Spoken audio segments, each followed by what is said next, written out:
In prima linea, ancora una volta, sindaci e comuni. Le elezioni regionali cadono a settembre, dopo la prima campanella del 14 per molti studenti si prospettano 2 o 3 giorni di vacanza suppletivi causa seggi.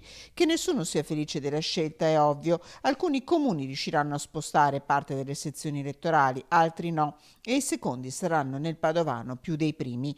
Tra chi ce la farà il comune di Noventa Padovana, dove tutti i 9 seggi saranno spostati ad altra sede e andranno a scuola studenti di medie ed elementari. Non interromperemo le scuole dopo la partenza del 14 settembre. È un bel risultato dal mio punto di vista perché era auspicato da molti, ma non facilissimo da raggiungere. Dove saranno messi allora i seggi? Sì, in spazi al piano terra di Villa Valmarana e sempre al piano terra di un centro civico che noi definiamo il centro anziani. Ringrazia per la collaborazione i volontari del Centro Civico per Anziani Borina, il primo cittadino di Noventa, che spiega come i cittadini saranno avvisati per lettera dello spostamento della sede dove potranno recarsi a votare.